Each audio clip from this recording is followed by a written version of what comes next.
Welcome to day 6. This is professor Vinod Kumar. ఇవాళ భారత రాజ్యాంగము నిన్నగాక మనం చూసాము. 75 సంవత్సరాల నుండి 76 సంవత్సరాలు కడగబెట్టింది. ఇవాళ 2 రోజులు సెలవు ప్రకటించినందున దాని మీద పూర్తిగా మనం వీడియో చేయలేకపోయాం. బట్ ఏది ఏమైనప్పటికీ కూడా ఆ 26 జనవరి అనేది కంటిన్యూగా రొటీన్గా మాత్రమే చేస్తున్నారు చాలామంది. కానీ D6 డీజాకు ఆ రకంగా చేయరు. ఇవాళ భారత రాజ్యాంగము ఏదైతే దాని యొక్క ప్రియాంబుల్ ఉందో, ముఖ్యంగా we the people of India solemnly resolving that we in the sense, ఎవరు వీ అంటే ఎవరు, మనము, మేము, ఈ మనము మేము అనే భారతీయులము. దాంట్లో ఈ దేశం పాలకులుగా ఎవరున్నారు, ఈ దేశ సంపద ఎవరి చేతిలో ఉంది, ఈ దేశంలో రాజకీయ అధికారం ఎవరి చేతిలో ఉంది, ఈ దేశంలో పరిశ్రమలు ఎవరి చేతిలో ఉన్నాయి, ఈ దేశంలో ఇవాళ సినిమా రంగం ఎవరి చేతిలో ఉంది, ఈ దేశంలో మొత్తం మీడియా ఎవరి చేతిలో ఉంది, ఎగ్జిక్యూటివ్ ఎవరి చేతిలో ఉంది, జ్యుడిషియరీ ఎవరి చేతిలో ఉంది. సో ఈ రంగాల నుండి 75 సంవత్సరాల తర్వాత పరిశీలిస్తే భారత రాజ్యాంగము we the people of India అంటూ ఈ 90-85% ఉన్న ప్రజలకి ప్రాతినిధ్యం లేకుండా, అది సామాజిక రంగం అయితేమి, ఆర్థిక రంగం అయితేమి, రాజకీయ రంగం అయితేమి, న్యాయ వ్యవస్థ అయితేనేమి, మీడియా వ్యవస్థ అయితేనేమి, ఇవాళ పారిశ్రామిక వ్యవస్థలు అయితేనేమి, ఇండస్ట్రీలు అయితేమి, అన్ని రకాల వ్యవస్థలు ఇంక్లూడింగ్ ప్రైవేటు రంగం సైతం అగ్రవర్ణ దోపిడీ కులాల సంపన్న వర్గాల చేతిలో ఉంది అనడానికి నిదర్శనంగా మనము భారతదేశంలో అశోచాం. అలాగే వాళ్ళ అశోచాంతో పాటు ఇవాళ ఏవైతే టోటల్ మానవ హక్కులకు సంబంధించిన సంస్థలు కావచ్చు, బిజినెస్ సంస్థలు కావచ్చు, అవన్నీ కూడా ఇస్తున్న లెక్కలు ఏంటంటే ఈ దేశంలో సంపద అంతా కూడా అగ్రవర్ణ ఇవాళ దోపిడీ కులాల సంపన్న వర్గాల చేతిలో మాత్రమే ఉంది. వాళ్ళు మాత్రమే ఈ దేశంలో ఉన్న పూర్తి సకల సంపదలు వాళ్ళ గుప్పిట్లో ఉన్నారు. ఇంక్లూడింగ్ అధికారం కూడా వాళ్ళ చేతిలో ఉంది, న్యాయ వ్యవస్థ వాళ్ళ చేతిలో ఉంది, కార్యనిర్వాహక వ్యవస్థ వాళ్ళ చేతిలో ఉంది, మీడియా సంస్థ వాళ్ళ చేతిలో ఉంది.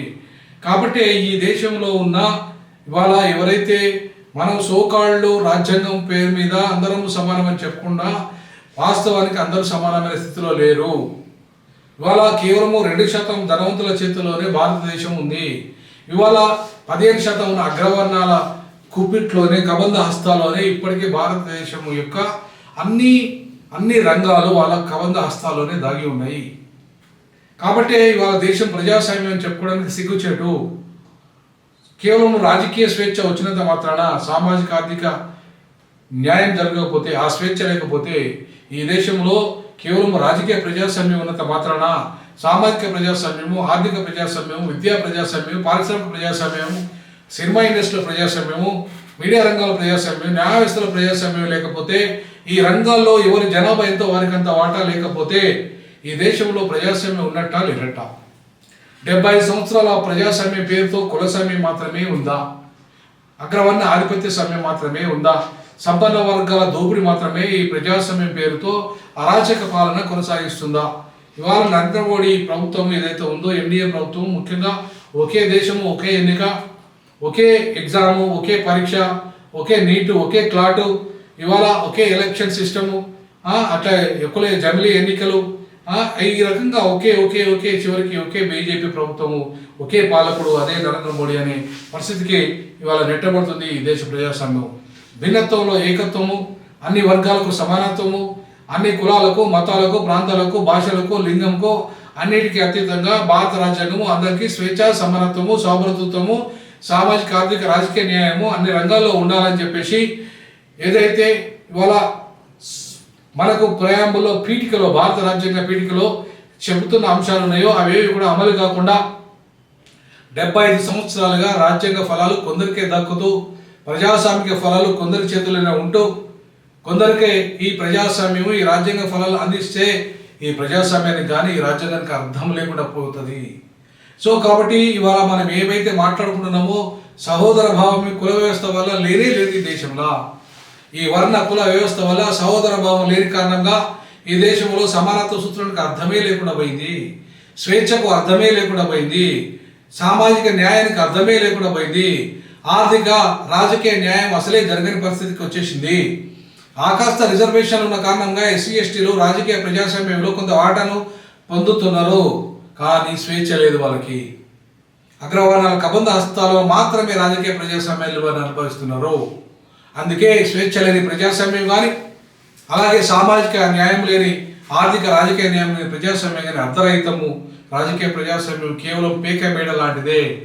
దాన్ని ఎప్పుడైనా ఈ బాధితులు ఈ రాజకీయ సామాజిక రాజకీయ ఆర్థిక ప్రజాస్వామ్యాన్ని అనుభవించని బాధితులు ఈ పేక మేడల్ లాంటి ప్రజాస్వామ్యాన్ని కుప్ప కూల్చేస్తారని చెప్పేసి అంబేద్కర్ హెచ్చరించారు. సో కాబట్టి ఈ పేక మేడల్ లాంటి ప్రజాస్వామ్యాన్ని కుప్ప కూల్చాలంటే ఇవాళ ఓటు అనే ఒక ఆయుధం మాత్రమే ఇవాళ మనకు ప్రజాస్వామ్యంలో బాబాసాహెబ్ అంబేద్కర్ ద్వారా అందరికీ ఒకే ఓటు ఒకే విలువ ఇచ్చారు. అందరికీ ఒకే ఓటు ఒకే విలువ ఇచ్చినా ఆ ఒక విలువ ఒక ఓటు విలువ సమానంగా కూడా లేదు. ఉత్తర భారతదేశం వల్ల ఓటు విలువ ఎక్కువ, దక్షిణ భారతదేశం ఓటు విలువ తక్కువ. కాబట్టి ఇవాళ ఒక మనిషికి ఒక ఓటు విలువ ఉన్నా కూడా ఆ పెద్ద రాష్ట్రాలు 303 ఎంపీ కలిగిన రాష్ట్రాలు ఇవాళ 110, 130 ఎంపీలైన దక్షిణ భారతదేశం కావచ్చు, ఇంకా చాలా తక్కువ 1, 2, 7 రాష్ట్రాలలో కలిపితే మొత్తం 10-15 ఎంపీలు కూడా లేని ఇవాళ ఈశాన్య రాష్ట్రాల పరిస్థితి ఇంకా దారుణంగా ఉంది. సో కాబట్టి ఇవాళ రాజకీయ ప్రజాస్వామ్యము ఇవాళ దాంట్లో కూడా అంతరాలు ఉన్నాయి. ఒక one man one vote one value లేవు. ఒక మనిషికి ఉత్తర భారతదేశం మనిషికి ఎక్కువ ఓటు విలువ ఎక్కువ ఉంటే దక్షిణ భారతదేశం విలువ తక్కువ ఉంటుంది, ఈశాన్య రాష్ట్రాలతో మరింత తక్కువ ఉంటుంది. సో కాబట్టి రాజకీయ ప్రజాస్వామ్యంలో కూడా సమానత్వం లేదు. అంటే రాజకీయ ప్రజాస్వామ్యం సమానత్వం లేదు, ఆర్థిక ప్రజాస్వామ్యంలో సమానత్వం లేదు, సామాజిక ప్రజాస్వామ్యంలో సమానత్వం లేదు. ఇవాళ విద్యా ఉద్యోగ రంగాల్లో కానీ, ప్రైవేట్ రంగంలో కానీ, ఇవాళ పేద సంపదలో కానీ ఇవాళ ప్రజాస్వామ్యం లేనే లేదు. సో పేరుకు మాత్రమే ప్రజాస్వామ్యం 75 సంవత్సరాలుగా ఉంది. ఆ ప్రజాస్వామ్య ఫలాలు రాజ్యాంగం ద్వారా ఆశించిన స్థాయిలో అందకపోవడానికి కారణం ఏంటంటే ఈ రాజ్యాంగ వ్యతిరేకులు, రాజ్యాంగం తెలియని వాళ్ళు, దొంగలు, దుర్మార్గులు, దోపిడీదారులు, ప్రజాస్వామ్యం అంటే అసలే తెలియని వాళ్ళు, దానికి విలువనే చేయని వాళ్ళు, రాజ్యాంగాన్ని ఏనాడు చదవని వాళ్ళు, రాజ్యాంగ విలువలు తెలియని వాళ్ళు ఈ పాలకులుగా ఉన్నంత కాలం ఈ రాజ్యాంగం ఏదైతే ఉందో అది కేవలం ఒక లీగల్ డాక్యుమెంట్గా మాత్రమే ఉంటుంది తప్ప దీనివల్ల విప్లవం రాదు. దీని ద్వారా సామాజిక ఆర్థిక రాజకీయ విప్లవాన్ని ఆశించాడు అంబేద్కర్. దీని ద్వారా విద్యా విప్లవాన్ని ఆశించాడు అంబేద్కర్. దీని ద్వారా ఇవాళ సంపద అందరికీ సమానంగా పంపిణీ న్యాయం జరగాలని ఆర్థిక విప్లవాన్ని ఆశించాడు అంబేద్కర్. ఇవాళ దీని ద్వారా అన్ని రంగాల విప్లవాలకు దారితీసి ప్రపంచంలో అగ్రగామి దేశంగా నిలబడే విధంగా సమానత్వానికి పునాదులు వేసిన స్వేచ్ఛకు, సమానత్వానికి, సౌభ్రతత్వానికి, సామాజిక ఆర్థిక రాజకీయ న్యాయ విప్లవాలు జరగాలి రాజ్యాంగం ద్వారా, దీని అమలు ద్వారా అని చెప్పి ఆశిస్తే దానికి రివర్స్గా సంపన్నులు మరింత సంపన్నులుగా అగ్ర కుల ఆధిపత్యంలో సంపన్న దోపిడీ కులాల చేతుల్లో ఈ దేశ ప్రజాస్వామ్యం కూని అవుతూ అడుగడుగున అణిచివేతకు, అన్యాయాలకు, బూడకు, ఎన్కౌంటర్లకు, ఇంకా అనేక రకాల హింసకు ఇవాళ బలి అవుతున్న బహుజనుల బతుకులు ఇంకా ఇవాళ మరింత అంధకారం నోటేసే పరిస్థితి ఎవరికి కారణం ఎవరు? ఆ దిశగా అడుగులు వేస్తుంటే ప్రజాస్వామ్యాన్ని పరిరక్షించాల్సిన, రాజ్యాంగాన్ని పరిరక్షించిన వాళ్ళంతా ఈ మౌనంగా ఉంటే రేపు ఈ భారతదేశం ముందడుగు ఎట్లా పోతుంది? ఈ దేశం అగ్రగామి దేశంగా ఎట్లా? ఈ భారతదేశము ఇవాళ అంటరానితనం ఇంకా కొనసాగుతుంటే 75 ఏళ్ల తర్వాత కూడా ఈ ప్రపంచ వేదికల మీద ఏమని చెప్తాయి? తల ఎట్లా ఎత్తుకొని నిలబడగలుగుతుంది? సో ప్రపంచ వాణిజ్యంలో ఇవాళ కొన్ని కులాలకే పరిమితం చేస్తే, ఈ దేశ సంపద కొన్ని కులాలకి పరిమితం చేస్తే సంపద లేకపోతే రేపు సివిల్ వార్ రాదా? కాబట్టి ఇట్లాంటి అంశాలన్నింటినీ కూడా ఇవాళ రాజ్యాంగం 75 సంవత్సరాల అమలు తీరులో మనం ఇవాళ చర్చించాల్సిన అవసరం, సమీక్షించాల్సిన అవసరం ఉంది. ఒకరోజు సమారోజు జరుపుకున్నంత మాత్రం ఒరిగేదేం లేదు, లేదంటే ఒకరోజు పార్లమెంట్లో చర్చ అయినంత మాత్రం ఒరిగేదేం లేదు. ఈ దేశంలో ఎవరికైతే న్యాయం జరగాలో, ఏ వర్గాలకైతే ఇవాళ మేలు జరగాలో వాటిని జరిగే దిశగా ఆలోచన చేయాలి. రాజ్యాంగాన్ని నవంబర్ 26, జనవరి 26, 1950 అనేదాన్ని అంటే మనం దాన్ని ఒక రాజ్యాంగ గణతంత్ర రాజ్యాంగ, గణతంత్రం అంటే మొత్తం, గణం అంటే మొత్తం వ్యవస్థలన్నిటికీ ఈ ప్రజాస్వామిక, ఈ సామ్యవాద, ఈ లౌకిక, ఈ సామాజిక ఆర్థిక రాజకీయ ఫలాలు అందే విధంగా రాజ్యాంగం ద్వారా అమలయ్యే విధంగా మరో పోరాటానికి, రాజ్యాంగ పరిరక్షణకు, ఈ దేశంలో ప్రజాస్వామ్య పరిరక్షణకు, స్వేచ్ఛ, సౌభ్రతత్వము, సామాజిక ఆర్థిక న్యాయం, సెక్యులరిజం పునాదులకు ఇలా గండికొట్టే విధంగా ఎన్డీఏ బీజేపీ ప్రభుత్వం తీసుకుంటున్న ఈ విధానాలు, ప్రజాస్వామ్య వ్యతిరేక విధానాలు ఇవాళ నియంతృత్వ విధానాలు సిద్ధాంతం పునాదిగా ఏకత్వం సిద్ధాంతం పునాదిగా భిన్నత్వాన్ని ఇలా తూట్లు పొడుస్తున్న సిద్ధాంతాలకు ఇలా తిరోధకాలు ఇస్తున్న బీజేపీని ప్రశ్నించి రాజ్యాంగాన్ని రక్షించుకొని ఇలా రాజ్యాంగాన్ని రక్షించుకోవాల్సిన బహుజనులే. ఈ రాజ్యాంగ ఫలాలు అనుభవిస్తున్నది వాళ్ళ అగ్రవర్ణాలు, దోపిడీ కులాలు, సంపన్నులు. వాళ్ళ నుండి ఇవాళ ప్రజాస్వామ్యాన్ని, రాజ్యాంగ విలువల్ని కాపాడుకుంటూ ఈ సమాజాన్ని, దేశాన్ని మనం నడిపించాల్సిన బాధ్యత బహుజనులది. ఆ దిశగా బహుజనులు ఈ రాజ్యాంగ పరిరక్షణకు, దీని యొక్క లక్ష్యాల అమలుకు మరో పోరాటానికి సిద్ధం కావాల్సిందిగా D6 భావిస్తున్నది. ముఖ్యంగా దక్షిణాదిలో ఉన్న వాళ్ళు ఖచ్చితంగా ఆ దిశగా అడుగులు వేయాలని కోరుకుంటున్నది.